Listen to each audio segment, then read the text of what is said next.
hello out there in internet lands. My name is Jaimelyn Gray, and I would like to welcome you to episode 5 of season 3 of You've Got a Thing, an interview thing about Milwaukee theater things. Today, I managed to make it happen. As I said last week, I was going to try to get somebody from Renaissance Theaterworks to come and talk about the Moors, and I did it! I'm so proud of myself, and I'm so happy to have Maria Pretzl, who is the marketing manager over there at Renaissance, to come and talk about the Moors and hopefully show you some photos here and then talk about other theater events that we have going on.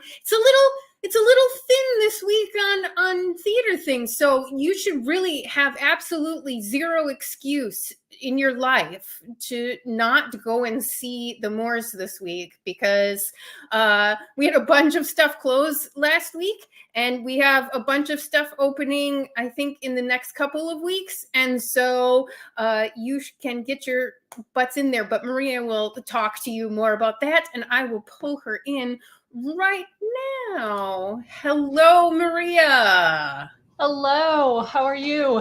I'm doing okay on this.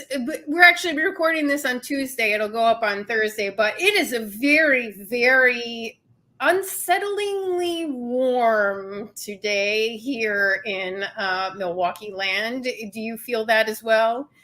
Yeah, like normally I'm like 80s, that's great, but it's like 80s and right before Halloween, like that's just not natural. And you're thinking about like all the kids in the costumes and like and how hot they can get. Oh, yeah.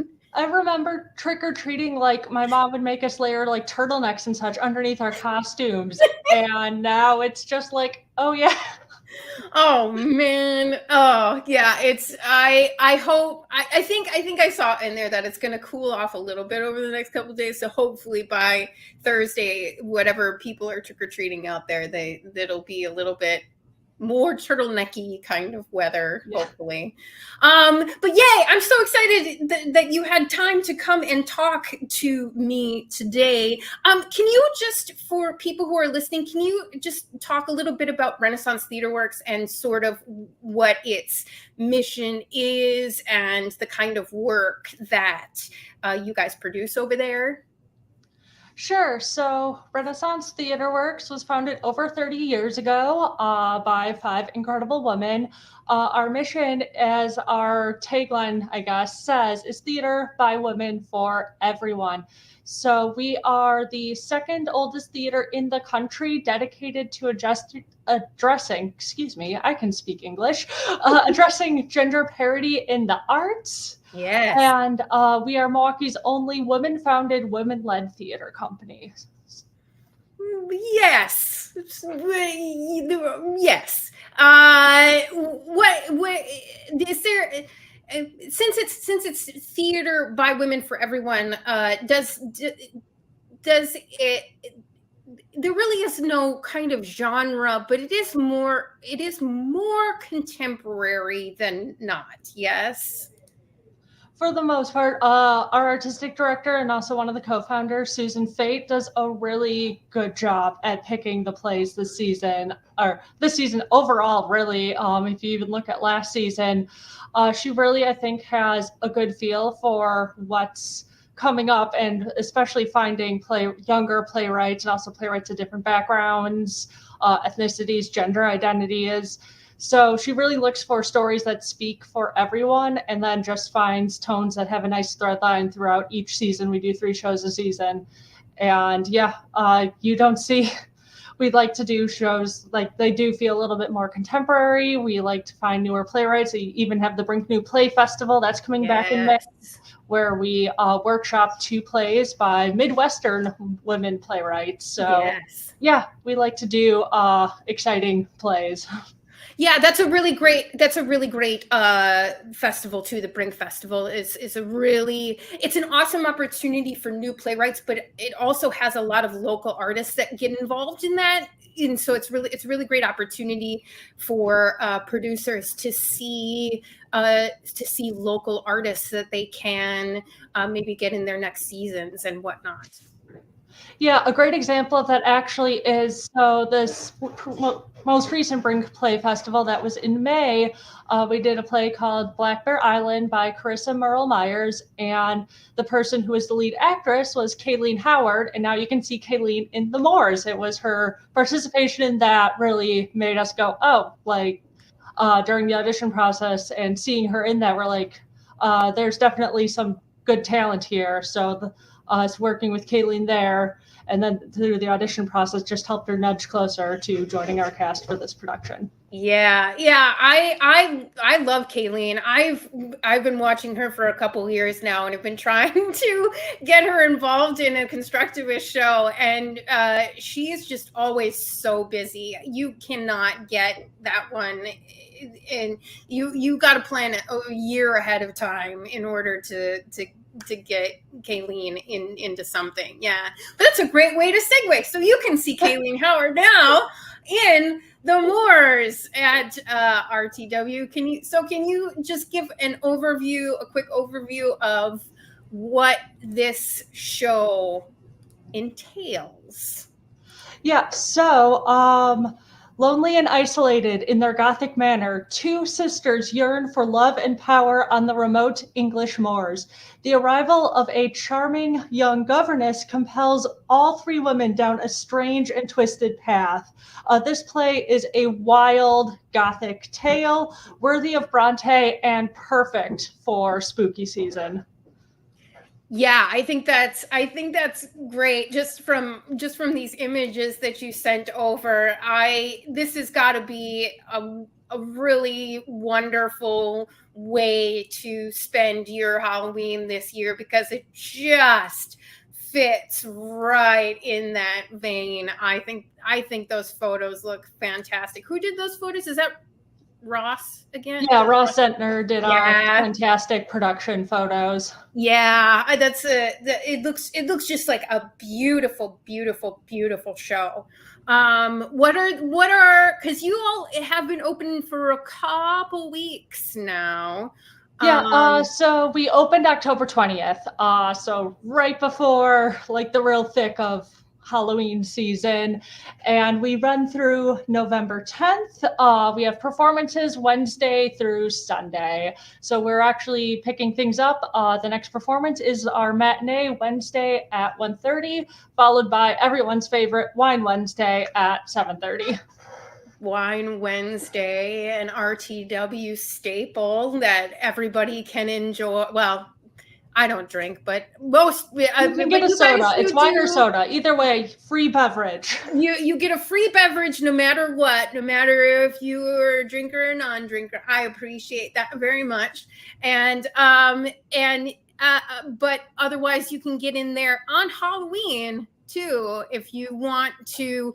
Hey, are you all doing did I see, or am I losing my mind? Are you doing a dress up thing on Halloween? We are. We are encouraging that if you join us on Halloween, like just get in the Halloween spirit. Show up in costume. We'll take your photo before the show, and best costume wins a Moors themed prize. Yes, prizes. Yay. Yeah. So I mean, you really have no excuse on so you can't sit there and say, oh, I have to get dressed up, I have to get ready, I have to do this, I have to do that for Halloween. No. You can get dressed up and ready and go to the show, and then it'll be over in just the right amount of time for you to get out into your party world out there on Halloween. Exactly. The Moors, it has a great runtime of 100 minutes. I personally really like that because, like, yeah, I know, right? So like for if you come on Halloween, like I said, perfect. It's Gothic, it's spooky. It'll definitely leave you talking, but you can go to the show and you'll still be out in time to do any Halloween parties or anything. Or if you're not coming on Halloween, you can come see the show and be back and be home in bed by 10 o'clock. So, I mean, it's a win no matter how you look at it. That is a huge win. That's something that I really like about Silverman's work, is that it does have a tendency to be on the what's a good word to use, on the efficient side. It's these her plays are on the efficient level. They're everything that you ever need in a really like short, 100 minutes, 90 minutes kind of area. Yeah. What are some themes that people are talking about with the Moors? Like what are some of the through lines that really stick out for people? Probably one of the biggest ones would be, especially if you're familiar with any sort of Gothic novel or the Brontes, is the similarities between, and you can just see the inspiration that Jen Silverman pulled from the Brontes, not only their work, but their lives as well. You can see that a lot in the Moors, and there's a beautiful, beautiful subplot between a giant lonely mastiff and a skittish moorhen, played by Reese Madigan and Marty Goebel, respectively. And they just have a very beautiful Heathcliff and Catherine from Wuthering Heights like story. And then also just the invisibility of these characters, because they're all a little bit offbeat, not people you normally see around in society, and just how they feel invisible and how each of them tackles that in their own way. That's awesome. So you all are running through the 10th. What do you think people? What is the thing that you would really say to people is the main reason why they should see this show? Oh man, there's so many different reasons. That's really hard. I think the main one I've been using, honestly, is to come see the work of the team. Like, we have a really incredible cast. Like, we've only mentioned 3 of them. So as mentioned previously, Kayleen Howard is in it, Reese Madigan's in it, Marty Goebel's in it. We also got Sarah Sokolovic. She came home to be in this production, originally from Milwaukee, moved out to LA, found success on Broadway and television. She's back here in Milwaukee to do theater. Allie Babich, oh, there she is, actually as Hudley, is really great. And then we have Emily Vetrano, who was in La Parmande last season. She is back on our stage, very funny as Mallory or Marjorie, depending on quite literally what hat she is wearing. That's hilarious. Oh, it looks so beautiful. Who did the set? Who did the costumes? Oh, good. I get to praise these. Like, the team that has been assembled for this is so talented. So I love that I get to praise them. So the set is done by Jeffrey D. Kamek. He did Witch last year for us as well. Awesome. Noel Stomack did the lights, and honestly, the set and lights together, we've even had this feedback from patrons. It makes it feel immersive. Like, you have this gorgeous set, the lights, and then there's this haze and fog that you just feel like you're on the moors in this manner with this group of characters. And then costumes was the very talented Jason Orlenko. He did the wolves for us last season, and he'll be coming back at the end of our season with buyer and seller. And then wig and makeup design was done by Dana Rochester. I love this right here. This photo just makes it for me. I love it. So yeah, it's one of my favorites. So awesome. Awesome. I just love Allie's. If you look at Allie's wig really close, there's a twig like right there in the center top. Just so the details in every aspect of the show is truly great. The team went above and beyond on this one. Yeah, it really. This is the season opener. Am I also? Yeah, this is our season opener. Yeah. It's a really it's a smashing way to start. You can just tell from the outside here. It looks just beautiful. So you can go to rtwmke.org for your tickets. Again, you got Wine Wednesday, you've got Halloween Thursday this week, running through November 10th. Is there anything that we have missed that you need Milwaukee to know? Something that definitely would be interest to the listeners of this podcast is what we launched this season is affordable cost tickets or ACT. And so basically every Wednesday matinee, Thursday, so that includes this upcoming Halloween performance, and Friday, we have blocks of tickets available for $16, and that's including taxes and fees. So that replaces a lot of our other discounts that we had. What's nice about ACT is that you don't need to rush to the box office 30 minutes before. You don't need to have like a special ID or get ready to launch into your story on why you need a discounted ticket. You can just get it online or by calling the box office. And like I said, it's just available for those performances, and they're very easy to get without jumping through any extra hoops. So again, we're just part of our mission for everyone. We're trying to make sure that these performances are accessible to everyone, and that includes price points. That's awesome. So people can just ask for that, or is there a code that you can enter online? No code. You just ask for it, or if you're buying tickets online, they are just available. They are light blue, I believe, if I remember our ticket map correctly. Oh, right on. Yay. Great to know. That's awesome. Yeah. Yes. Affordability. We love it.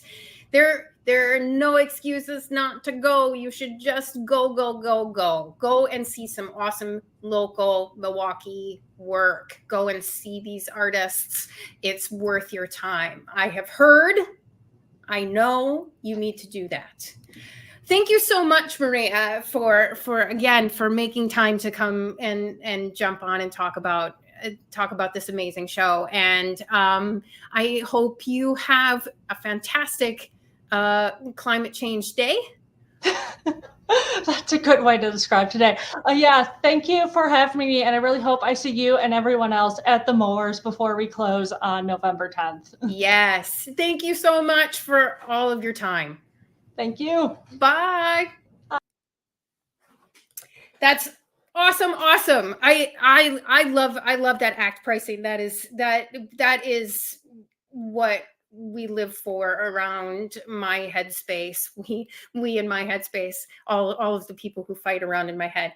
So go to rtwmke.org and go and see the Moors. Just go and do it. But we do have more things to talk about there. Even though there's not too much happening, there's still stuff happening. It's just sort of things that are coming up instead of things that are in production right now. So let's talk about Clyde's. The Milwaukee Chamber Theater put on their Instagram a cool little promotional video out on their Insta to go behind the scenes of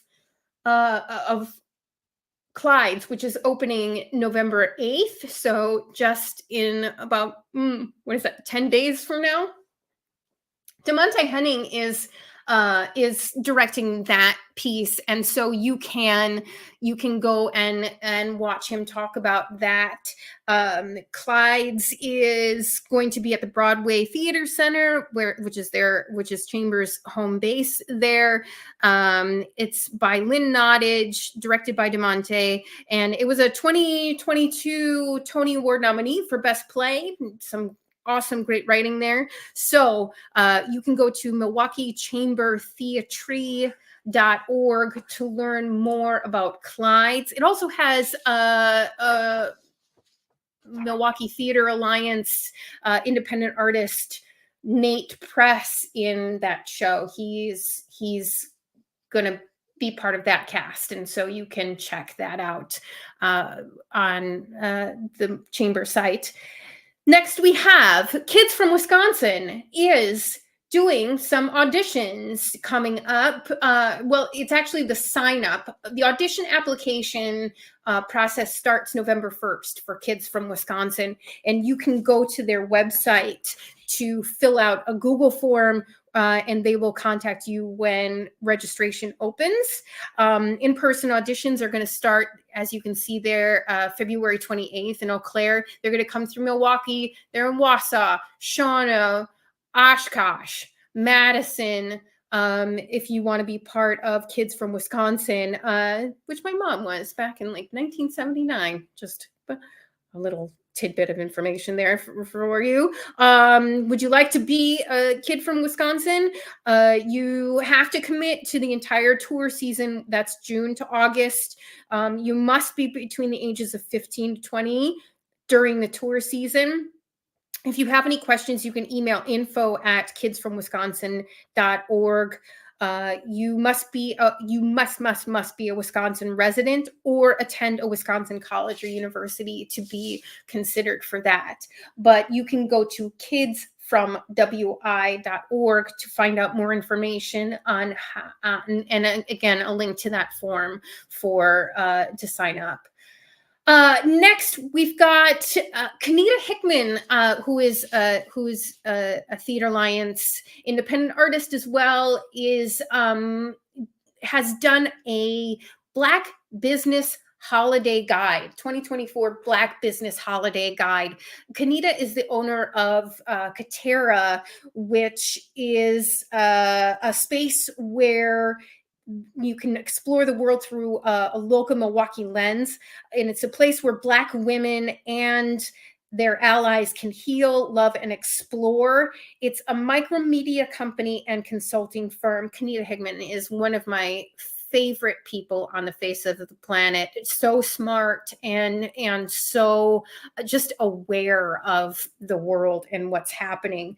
But she put together this holiday guide of Black businesses, and you can go to her website at MKETA Omnivision, MKETAOmnivision.com, and sign up for that free guide. And you can sign up for her newsletter. And she's just very, very forward about Black businesses. But if you go to her Instagram, which is both MKETA Music and Artist Eats, she has been posting about interviews that she's been doing, and so that you can go and listen to her interviews talking about this free holiday guide. I highly encourage you to do that.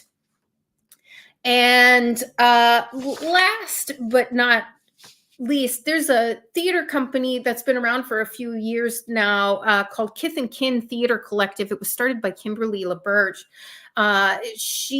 They have a performance. They are opening this weekend, and it's Bull in a China Shop by, looks like, Brenna Turner. That is going to be at Inspiration Studios out in West Allis. And this play is about women's suffrage. It goes across 40 years at a New England's women college. It follows Marie Woolley and her partner, Jeanette Marks, as they reform and revolutionize women's education at the height of the suffrage movement. I think that it's something that you can learn a lot from, and it's funny, it's new, and it's going to be worth your time for Kimberly's theater group, Kith and Kin Theater Collective. So you can go to kithandkintheatre.com to find out more information and to get tickets. You can see there's a get your ticket button for you right there, and see that this weekend. That goes through November 10th. So opens November 2nd. Happy opening to them through November 10th. And just a couple of reminders. This is the last time you're going to hear about this. It is the National Disability Employment Awareness Month, where we recognize our fellow disabled employee friends that work around us, and open your eyes and recognize their contributions to the workplace. And also domestic violence, National Domestic Violence Month, where we put a focus on domestic violence awareness. And you can go to, I always forget to put .gov the domestic violence website is a gov website, but the phone number to reach out, the abuse hotline, is 800-799-SAFE to talk to someone about if you've seen it, you should report it. If you've experienced it, you should report it. And that is what we have today for our events around the area this week. And so, yeah, that's what we got. I'm not sure what we're going to talk about next week. My headspace is not that far yet. So, but I hope you have a great rest of your Thursday when you're watching this, or whenever you're watching this, because again, it's on the internet. It's going to live forever. I can actually see my face aging across the internet because of how many videos I've done of these now, and I'm just getting old, friends, getting old. But I am here for you to let you know about all of the theater events that are happening in the Milwaukee Theater Alliance land. And I hope that you go to MilwaukeeTheaterAlliance.org and learn more about the companies that are part of the Alliance. And I hope to see you next week on You've Got a thing.